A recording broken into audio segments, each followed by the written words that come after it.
Welcome to the Franchise Show. I hope you're all doing well and you've had a lovely week in franchising. It's been a good week for me, just gone by. I've been to one of the exhibitions and met a few people in real life so that people can see that I've actually got legs and I'm not just a head and shoulders sitting here.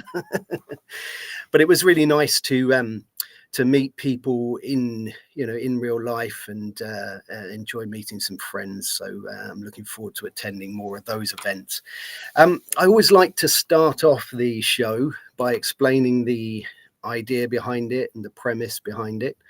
So the Franchise Show is, as you can imagine, about franchising, but it's a bit more than that because it's also about entrepreneurism. And I can never say that word, so I don't know why I say it every week, but it's about that. It's about franchisors, it's about franchisees, and every little minute detail that we might need to consider when we're looking at the industry. So what we do each week is we take a topic and we discuss it with a lovely guest. And each topic is designed to be interesting, intriguing, but relatively wide, so we can have a fairly free-ranging discussion. And as always, I love the discussion to be driven by our wonderful audience and our wonderful community. So we're talking today, the topic is, I'm really building it up here, we're going to have a drum roll. But the topic is franchise landlords. And it's, I think, going to be a topic that's going to be close to a lot of our hearts. You know, whether we're a franchisee trying to impress upon a landlord, make them feel secure and pick us over many others, or whether we're a franchisor looking to secure some properties for our franchisees, having a good relationship with a landlord is really vital. And I think it's vital for an ongoing good relationship. So with that, I'd like to introduce to you Craig Wasilchak, and it's an absolute pleasure to, I told you I'd mispronounce your name. I did. It's an absolute pleasure to have you here, Craig. And I've known Craig for a little bit of time. He's a lovely fellow with an impressive moustache. My moustache has got envy going on today. And kind of curled it for you, you know. Yes, it's very good. It's very good indeed. And anyway, it's fantastic to have you here, Craig. Perhaps before we recognise a few people that are here already with us, but before we do that, perhaps you could give a little introduction to yourself and what you do. So my name is Craig Wasilchak, and I am in a family-owned business. I originally had businesses for 27 years. My dad passed in 2012, and I was pulled into the family business and eventually sold off one of my other businesses. And I work in the commercial real estate field where we own properties. We own 2 properties. We have about 70 customers. They're single-story buildings, and we have office space, and then we have flex space. And flex space will be kind of confusing to understand. Basically, it's an office with a warehouse space in the back, and then they usually have a place for a truck to come in the back off a dock. So we have a mix of all those. And then we also have retail space at the front of our properties where we have different tenants. Like we have FedEx, we have Milwaukee Tool, we have a Subway. We also have a Fastest Labs, State Farm Insurance. So that kind of gives you some ideas of the types of companies that we have on our properties. And I've been doing that since 2012. But in actuality, when I was a kid, I came up here and changed light bulbs in this very space. And I think I was around 14 years old. So that was part of me learning to work, was working on a ranch and then also working in the investments that my parents had purchased along the way as they were growing their business assets. That's fantastic.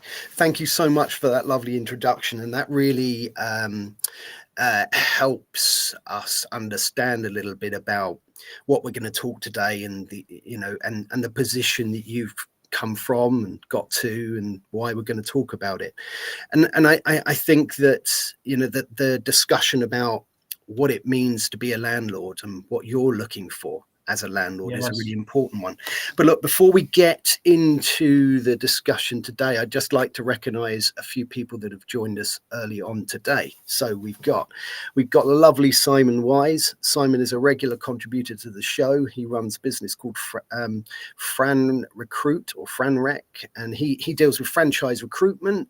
He's a fantastic chap, and if you're looking for somebody for your business, he's the man to go to. So great to have you here, Simon. Looking forward as ever to hearing your thoughts. We've got Ollie Tyreman here. Great to have you, Ollie. Looking forward to hearing what you've got to say. We've got Jamie Robinson here. A fantastic chap. Jamie used to work for Itsu, and really understands the franchise business in terms of food and beverage. We've got somebody new here who I don't think has been to the show before. So Adam, welcome to the show. Really looking forward to hearing your thoughts. And I've sneakily looked at you on LinkedIn. Look at me multitasking. Adam is the CEO of Smith's Lube and Repair. So I'm really interested to hear your thoughts on and your dealings with landlords over the years. We've got Robert Forst here as well. Really good to see Robert here. Robert is a regular contributor, and looking forward to hearing your thoughts. We've got 4 more, so bear with us, Craig, because I'm looking forward to hearing your thoughts. But this is the thing: we've got such a lovely, engaged community of people. And to me, this is a discussion between us all, not just between us. So I think it's really important to recognize people.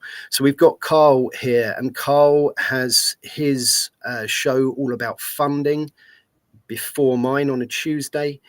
So check that out. He also has a lovely newsletter with lots of fantastic advice. So really great to have you here, Carl. Thanks for joining us. We've got Jitin here, lovely chap. Jitin, he's going to be on the show fairly soon, coming up in a few months.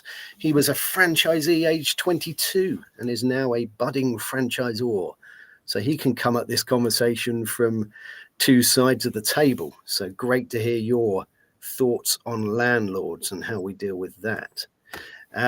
We've got a couple more people to recognize, then we're going to throw it back and perhaps have a bit of a deep delve. We've got Don Cohen here now. Don is nothing other than a legend and someone who I have a lot to be thankful for. He's taught me everything that I know about LinkedIn Live. If you're looking for a LinkedIn Live show yourself, reach out to Don. He's got a fantastic program. And it's an absolute pleasure to know him. He has an event every day, 11 a.m.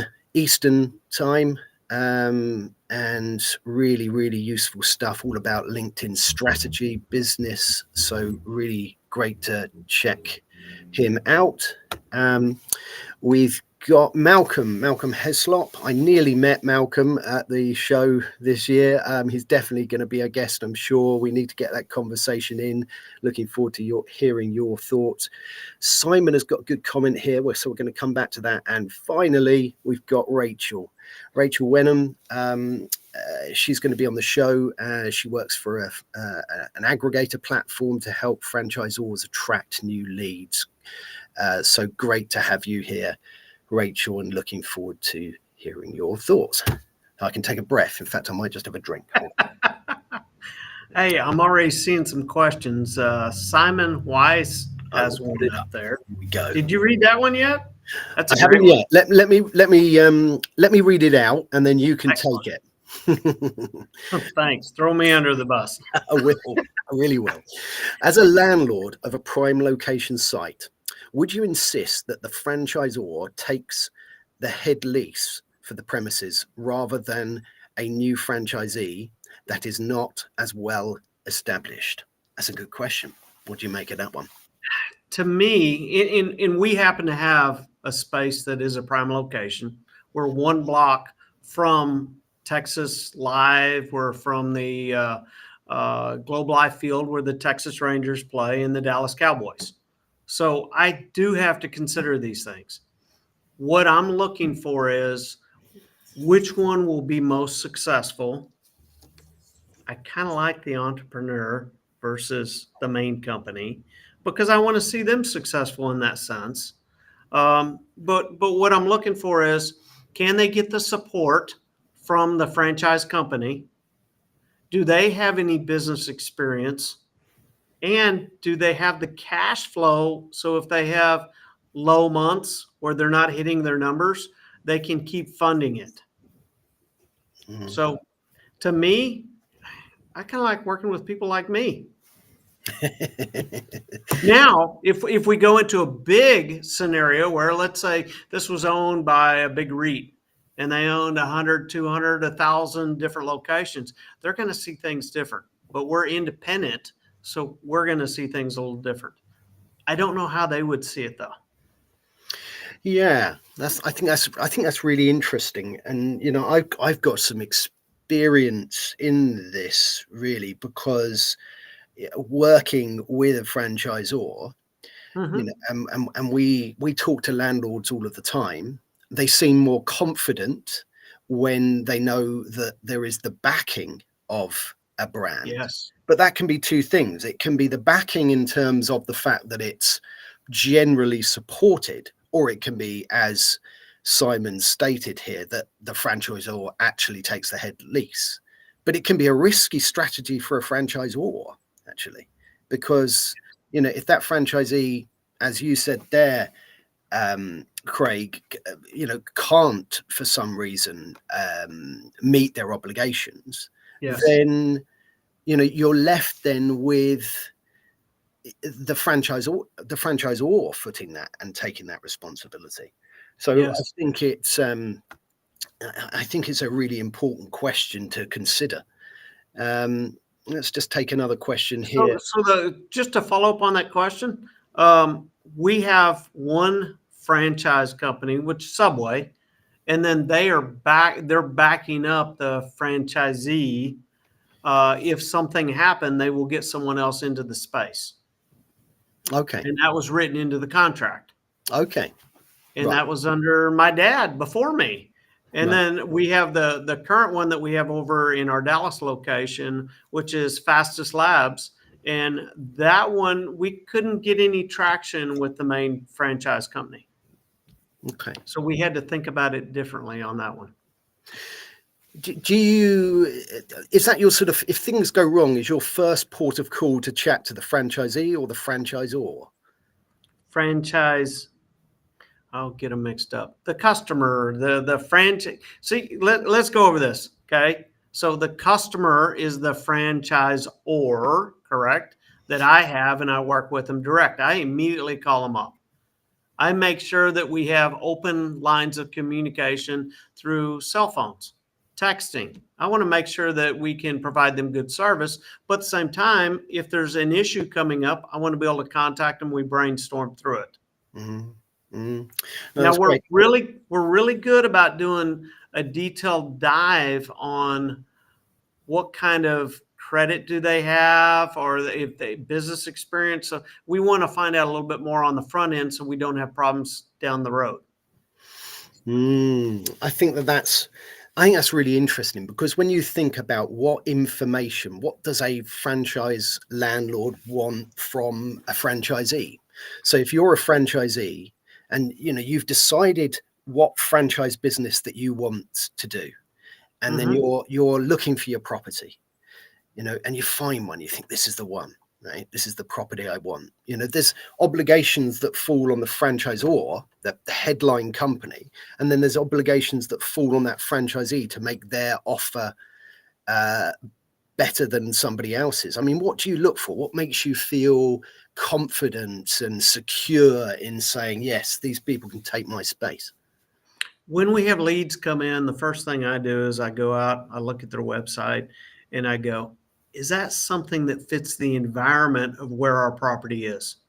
So we have currently, the way everything is in the Arlington Entertainment District, is that we will have daytime businesses that work in the area, so they have to feed off the services that they provide.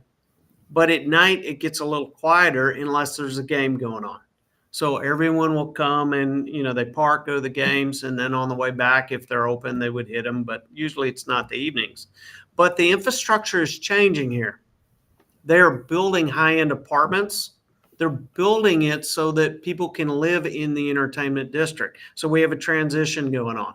So the first thing I do is I say, okay, would I go visit them? Is it something that I see a high demand on? Can they build a business plan out of it that will be successful? And then I turn around and I look on the internet and I go, well, how many locations do they have? Do they have another location that's around me that I could go visit? And we'll go out and research them. And if we can find one that kind of fits the model, then we start having the discussions. If I find one that's brand new, has a great website, but they only have 2 or 3 installs throughout the United States, they're going to have to come in and prove to me that it would be successful. But at the same time, we would be taking a large risk working with someone on the front end, and we're going to require more to reduce our risk. Yeah. So the price is going to be a little bit different because of that risk, and that's natural and normal.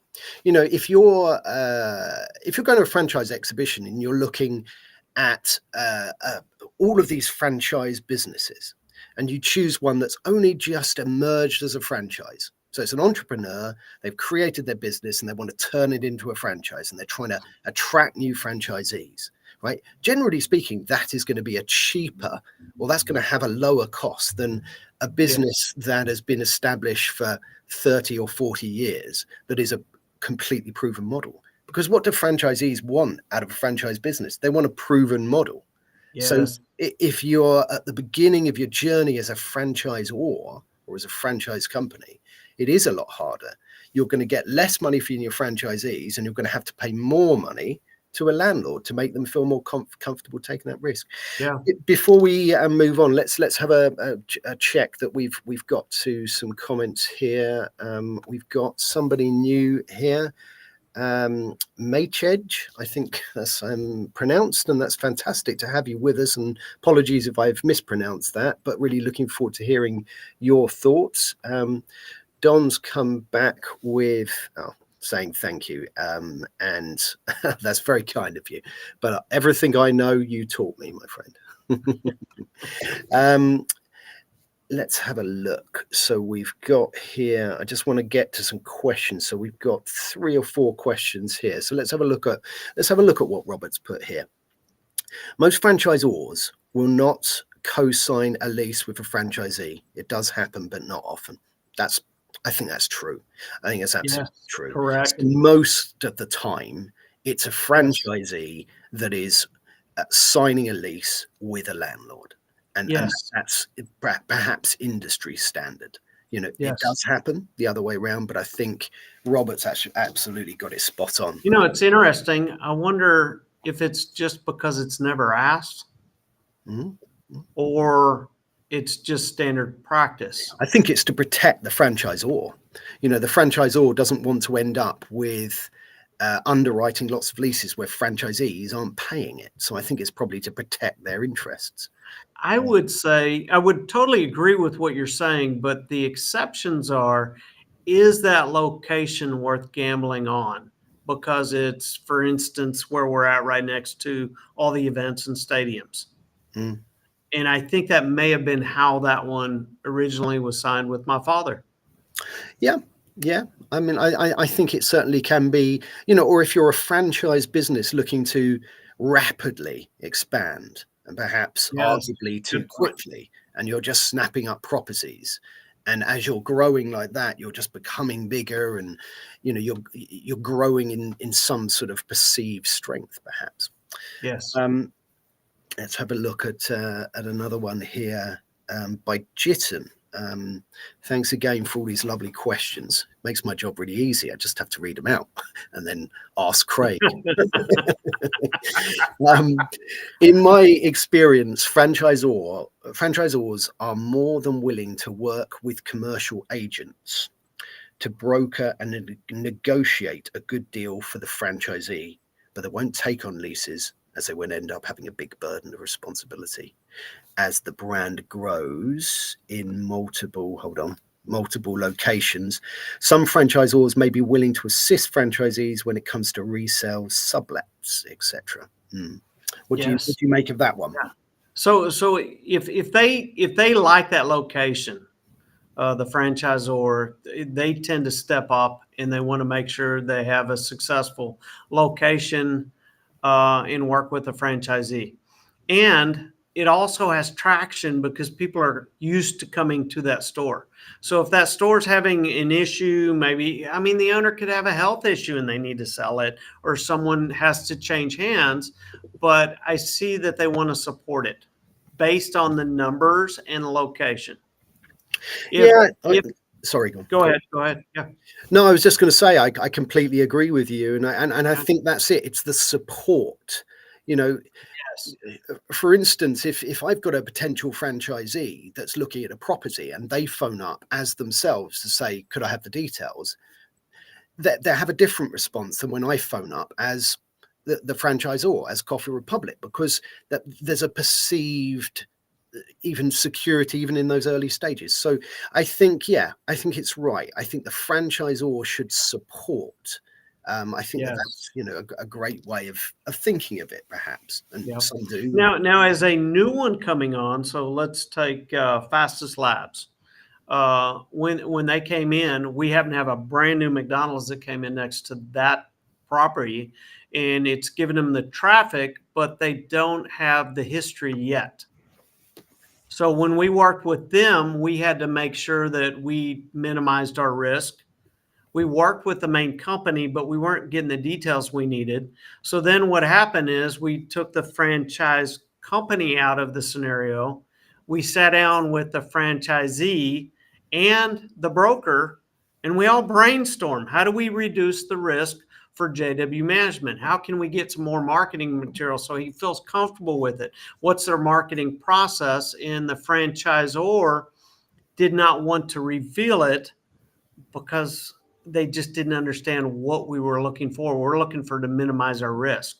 And the only way we can do that is research, get marketing plans, get more information. So this is kind of that aha moment I think that might pass on is a franchisor needs to work with the landlord so the landlord understands how to minimize their risk in the scenario and want to work with the franchisee. Yeah, it's a three-way thing, I think, always, isn't it? To provide the right deals so that all three parties are winning in that. And that's what you really want. Interesting. I would go farther and say it's four-way. We got the franchisor, we got the franchisee, we got the broker, and we got the landlord. Yeah. You don't always have a broker, but mainly when we're working with franchisees, franchisors, we've got a broker involved. Yeah, no, I think you're right. And I think it's really interesting as well, because what you're saying and how you're looking at a franchise tenant coming in, you're looking at it a little bit like a bank would look at lending the money. You're looking for that business proposition. You're looking as to whether they're going to be successful, whether they can support themselves if they don't, which is, I think, a really interesting viewpoint, that if franchisees and franchisors could get into that mindset a little bit more, it's the same, and that's why they're looking for that security, then I think it would be a very healthy thing. As soon as they approach the banks are going to ask the certain questions along the way. Then the broker comes in with the franchisee, and the broker's not as familiar with what's going on in our mindset of we have to reduce our risk. And we do it just like a bank. We look at it and go, okay, there's going to be some money that'll flow in from the franchisee and the franchisor maybe. And then there's going to be money that'll flow in from our side. And we go, okay, we'll put less money in if we see it risky. We may put zero money in and require 12 months. worth of rents paid up front, and then also collect deposits that can make it whole again. So when they're gone, we could put it back into use. And those are the ones I don't like doing. I don't want to take a risk. Mm, I mm. want to find someone that, when I look at it as an entrepreneur, I go, that makes sense. It's a good business model. It's also going to be here 5 years, 10 years down the road. Yeah, you want them to be successful as well. And if it's so Absolutely. risky, like you say, you've got to put in terms that are so difficult for somebody to accept. Really, it's not right for them, and it's not right for you No, either. Look, exactly. we got some great comments here. Let's have a look Good. at where we're at on these as well. So what's this one? Oh, we've got Simon. Simon's put, what happens when the franchisee wants to take an exit with time remaining on the lease? Does this pass over to the new franchisee automatically? That's a really, really good question, Simon. Thank you. What's It your view on that? depends. It depends on what's written in the lease. Mm, So in our case, we would have to approve the new person coming in. In okay, other words, we want to look at their financials, and we're going to go through the exact same thing in process. that we've done in the past, except for the one thing that really benefits the new owner is they've got the history of being profitable. Yeah, yeah, So they have to figure out how can they afford the payment that pays off the buying of the business yes. and make money, and that's easily forecasted. They can go back, they can do a marketing forecast for 2 to 3 years, and that helps me get comfortable. Yeah, you're absolutely right. Yes, they've got to add a big chunk of money into that business, therefore making it more costly and less profitable. But they've got Yes. that benefit, like you say, of seeing those historic figures. And unless there's any massive external changes in the environment, and they run it in a similar way, then it is likely they can continue perhaps with those same numbers, as long as they can factor in those borrowing costs. I think great question and great answer. Yes. Like, all I had to do is just put those two things together. So again, Simon, you always make it so easy for me. Okay, I am seeing FDD, and that acronym I'd love to see spelled out. That is a franchise disclosure document. I'll put that one up. Thank you. Thank you. Look. So Okay. Simon's put, Craig, do you look at the franchise disclosure document as part of your due diligence on a new franchisee tenant? And now I'll quickly take this before you answer that, because Thank you. franchise disclosure documents are certainly commonplace and part of a legal framework in the US. Here in the UK, we're not regulated in that way, so we don't need to produce this franchise disclosure document. But to give you an idea, I don't know if you've seen them, Craig, but to give you an No, I idea, haven't. they're a thick document that tells you everything you might possibly need to know, and a lot more you probably don't, about a franchise proposition.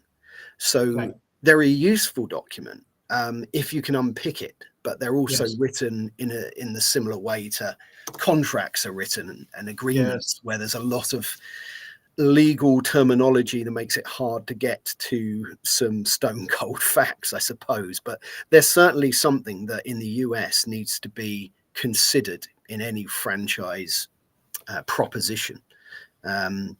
So I don't think I'm reading into the document, and maybe I'm not understanding it well enough. I'm thinking that's the document that the franchisee and franchisor are signing, correct?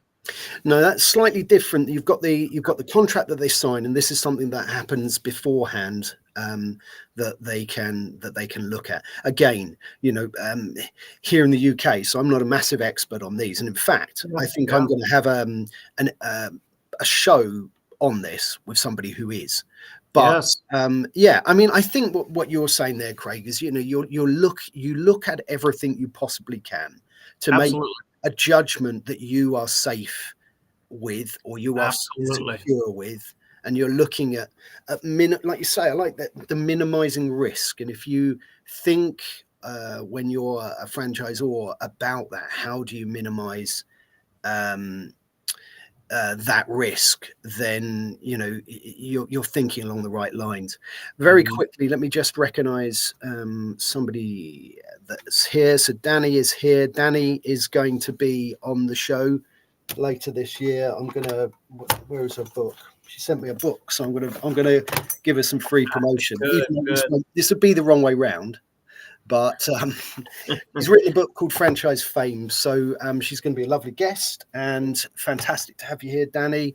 I met Danny in person at the franchise exhibition, so it was lovely to meet you. Looking forward to you being a guest, and looking forward to your thoughts today. Here we go. Look, here's one that you might know about, because I've seen the word Subway mentioned, so you might have something to say about this one. Right.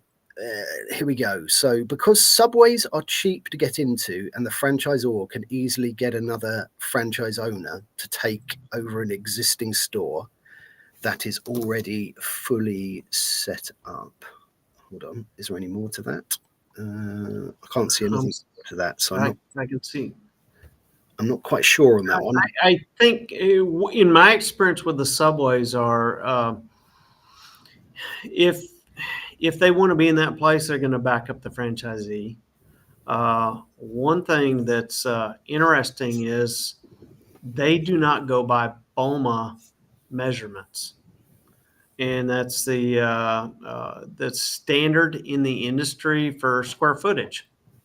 So, for instance, maybe you have a front door and it has a cover over it. That's part of the leasing square footage, and they're running into companies like us that are going, hey, we're not renewing it unless you start doing it by industry standards.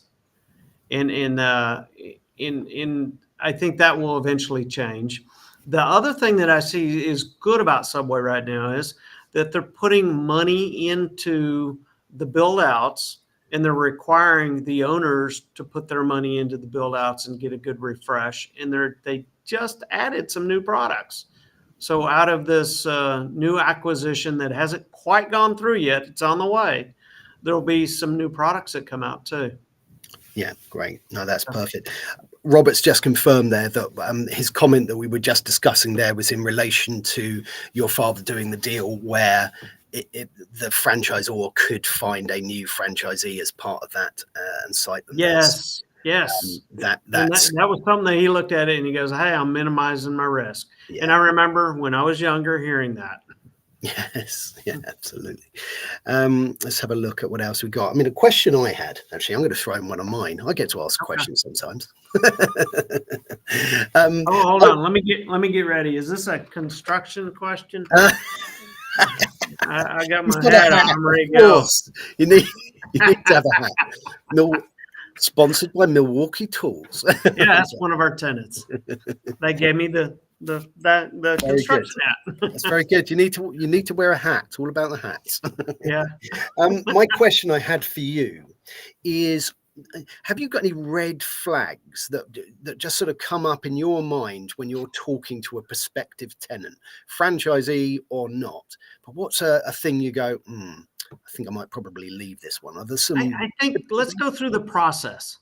So the process is we get a lead, because we work through Crexy, we work through LoopNet, and that's where we advertise and we get leads there besides off website and referral.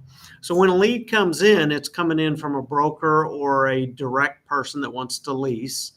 And here in the US, we need to make sure that we ask the same questions of everybody. So it's not just a franchisee, it could be just for an office space. For discrimination, we need to make sure that we treat everyone equal. So what we've done is we came up with a document that goes over the leasing requirements to be within our facilities. And then we also have credit requirements that go in there as well. So under the credit, we want to make sure that we have someone just like a bank, right? Same thing. We want to make sure they hit the right one. So if they're going to have good credit or just average credit, we're going to look at it and go, okay, well, what happens if they get the average credit and they're going to be down in the below 740 on our scale?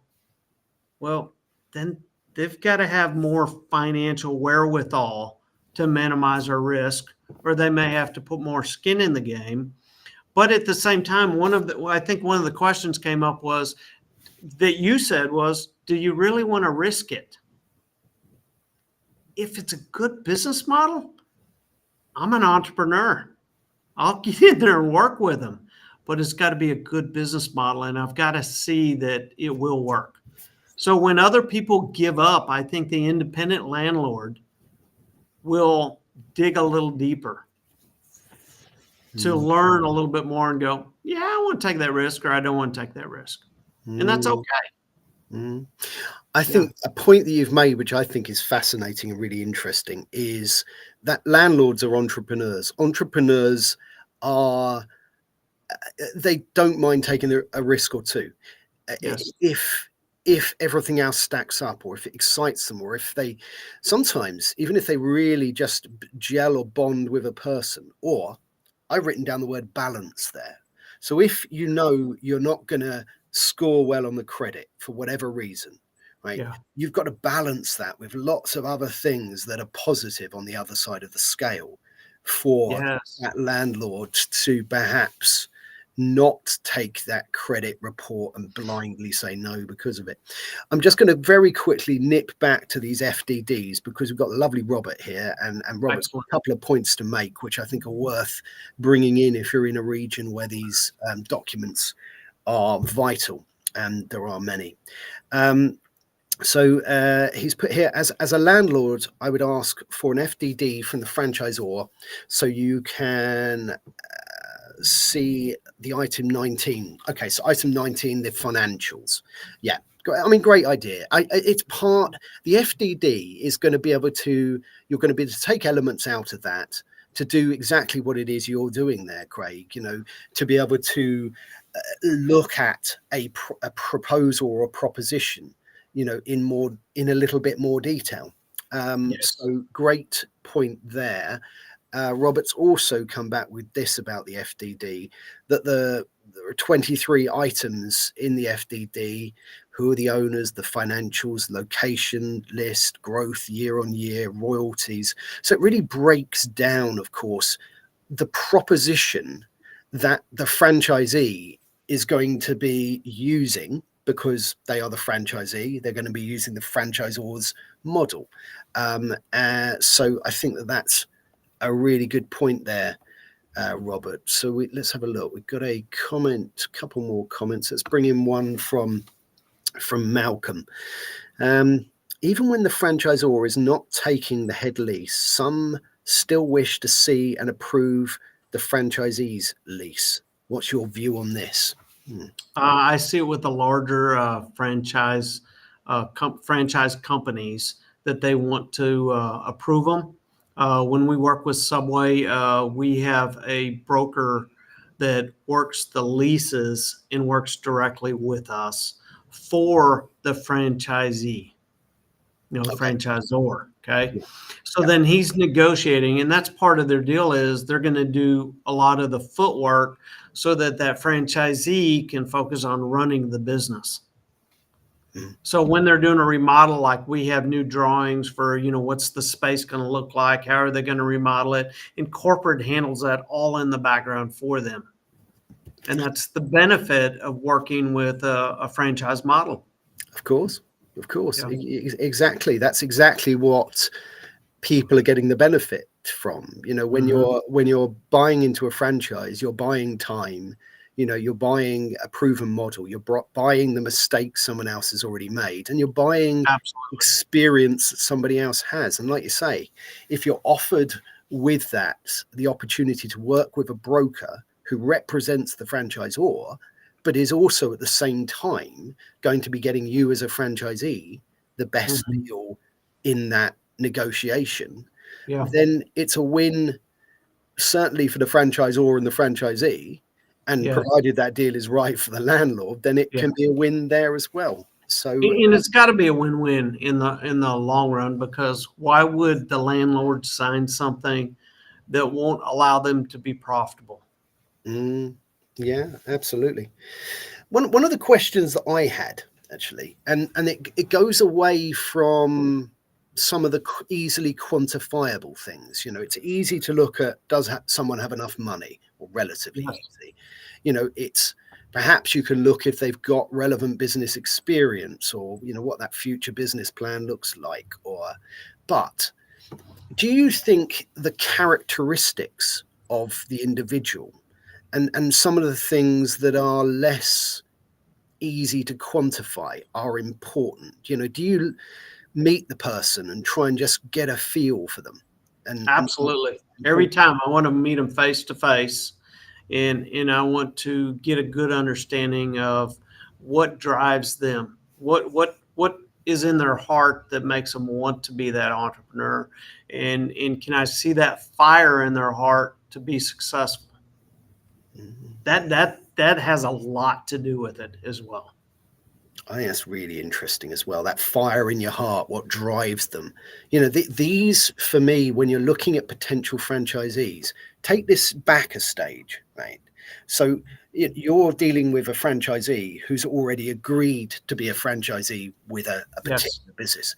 But let's take that back a stage to my job, where I'm meeting potential franchisees. That's exactly the question that I ask. It's always about who they are, what drives them, what's their dream, how do they see their Yes. day-to-day business, because then you're really getting to know the individual. The numbers, they're either right or wrong, but Yes. whether you can work with somebody, whether they can work with you, and whether Yeah. that's the type of person to get over adversity, and you just get a feel, and you can only get that by meeting them. So it's Yes. really interesting to get your view on that. Let's have Absolutely. a little look at a comment here from Robert. Robert's put, how do you determine what you contribute to build out dollar-wise, if any? Everyone always asks that question. Okay, our model is a little different. We have property that's paid off. So then what we do is we look at the risk and we know what our return's going to be. And what we did is we built formulas. We said, okay, can we do the build out in less than 12 months worth of investment? In other words, let's just say you're signing a 5-year agreement, and a custom build's always going to be a minimum of 5 years.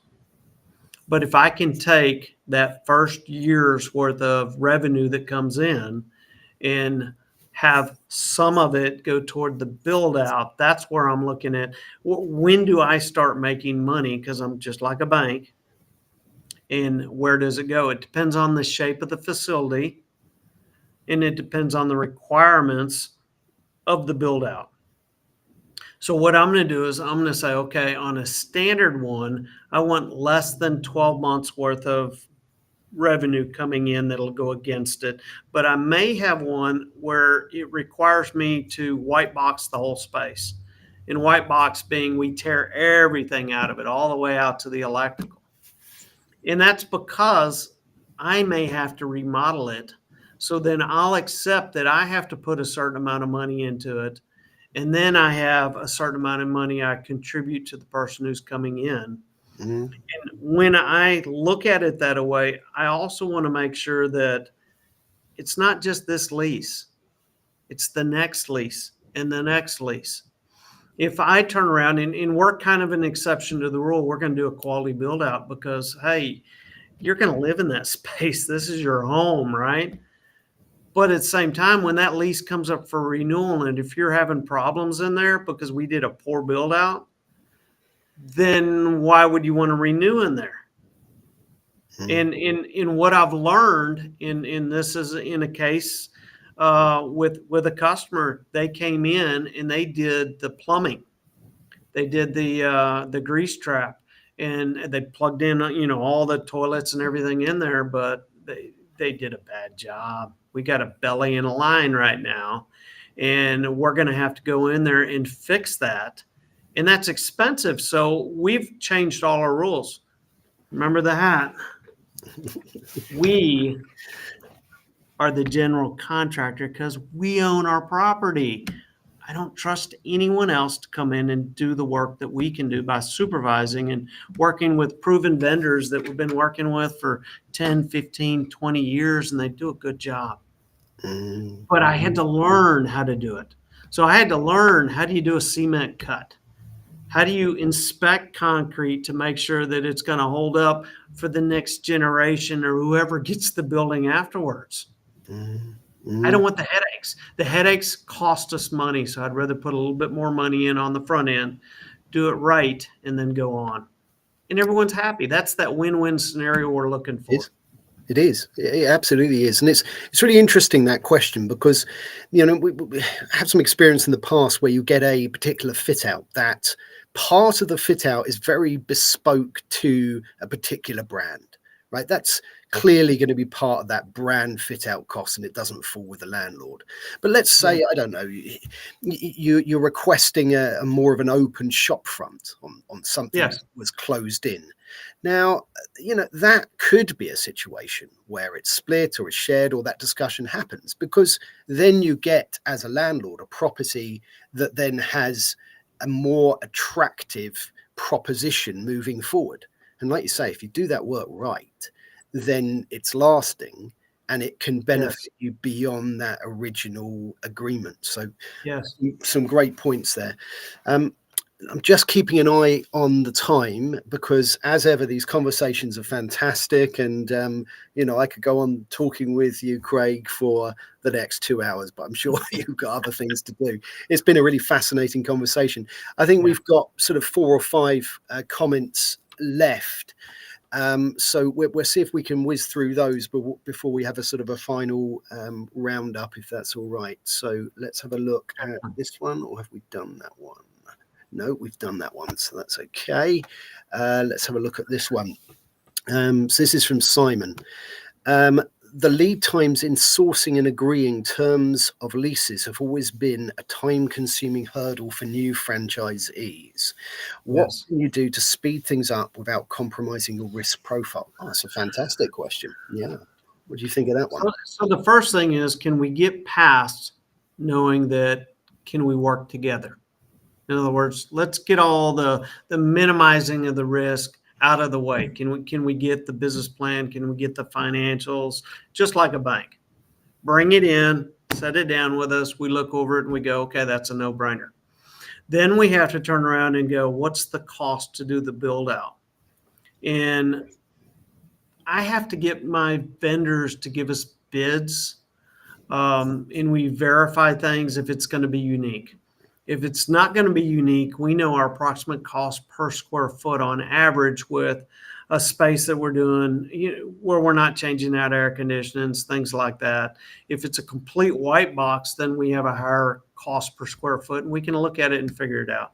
So time is going against all of us. So if we're going to do a build out here and we already have the plumbing in place and it's a white box scenario, then we can do it in about 90 days, depending on permits. Permits will drag us out. We may hit the 90-day. We may not hit it for another additional 30 days on it. Now, when we're getting everything done on the front end, we know what the drawings are like, everything's been approved.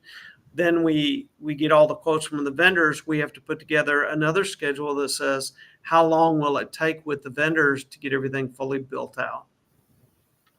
Things that I don't like as a independent landlord is when they come in and they build something into the lease that says, if it's not done by this time, you're going to start paying and all that. And I'm going to just go, why do I want that risk? I have the best vendors. I have the best team. We're going to do whatever we can to get it done. But if it doesn't fit and you're going to penalize me, I'm going to walk away. Yeah, that's great advice. That's not win-win. No, it's not. It's definitely not. But it's it's a really interesting thing, and I think the other thing as well is when you're looking at a particular franchise, and if it's a bricks and mortar franchise and you're looking at fit outs, you've just got to, as a franchisee, you've just got to build in your mind some realistic timescales. You've got to discuss it with your potential franchisor at the beginning, from the point of signing a contract and deciding to go ahead with this. What is the sort of timescales? What are we looking at in reality? and for franchisors to be upfront about that and realistic about that, and give maybe a band rather than saying it's this, and I think it's important to be upfront at that point. Absolutely. Because people are always looking at that timeline. Yeah, absolutely. Because of course, people want to be, once they've made the decision, they want to be in there. They want to be trading. They want to be earning the money. They want to be in business. And we want rent. We want rent, but we can do it right. Exactly. So I really understand that desire, but it's got to be right. Yeah, absolutely right. Let's have a look at, excuse me. So you can tell it's live. I would have edited that out. What happens, Craig, when a franchisee enters into a dispute litigation with a franchisor? Okay, so this is when it's going wrong between the franchisee and the franchisor, but obviously you're going to be affected by that. I suppose it just goes down to the terms. The question is, are they paying rent? Yeah. I mean, if they're paying rent, I go over there and I have a talk with them. I go, hey, what's going on? But more than likely, as long as they're paying rent, I would never know about it. No. Now, if they pull me into the loop and tell me what's going on, the first thing I'm going to do is take 3 steps back and go, what's your business plan if this doesn't work? I want to know what my risk is. All right. And let's just say it's not working. Well, I'm putting it out, and minimizing my risk by looking for other options. Of course. Yeah. I mean, I think, as a landlord, you're always going to look for an option that suits everybody the best. It's not that you're looking at kicking someone out immediately they run into trouble. First thing you're going to be doing is you're going to be looking at doing your due diligence so that hopefully it doesn't materialize. Absolutely. In the first place. And that's the most important thing. But if it does, it's about honest discussions between two parties and seeing whether a suitable plan, can be come up with and whether that works. If it does, great. If it doesn't, then you go to the next best thing and try and sort it out in a different way. We are now. Sorry, go on. One of the things that we do discuss on the front end in that business plan is, what is your marketing plan? Does it include social media marketing?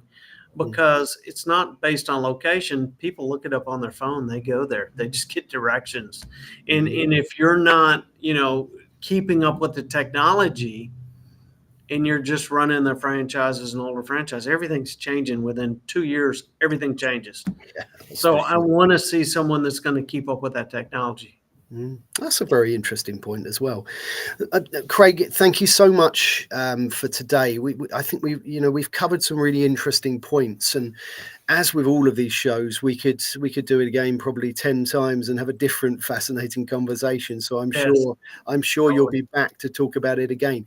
Quickly before we go, I just wondered if you'd like to have a little bit of a roundup of the topic. Any final words or tips about this whole landlord-tenant relationship, and any ways to contact you about what it is that you do as a business as well?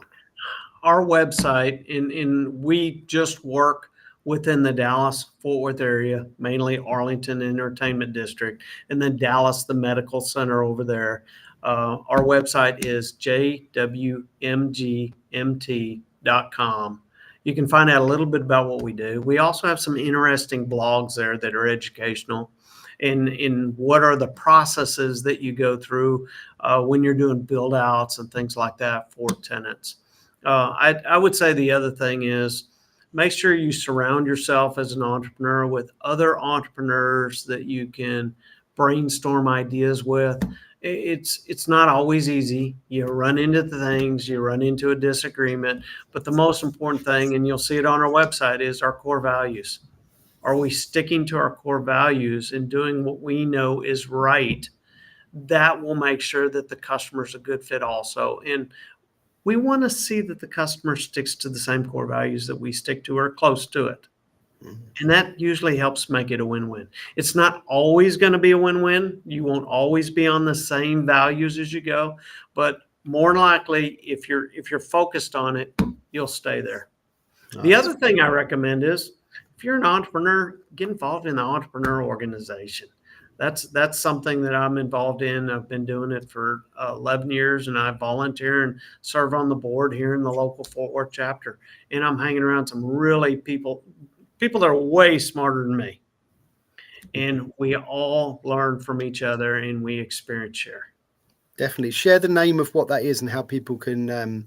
I know what it is, but It's called the Entrepreneurs Organization, and you can do a search on just Google, and you'll find it there. The local chapter, we have a Dallas one and a Fort Worth one, and I happen to be involved in the Fort Worth Entrepreneurs Organization chapter, and it's phenomenal. There's 18,000 of us throughout the world. Wow. And we can all call each other up and just talk. That's brilliant. That's brilliant.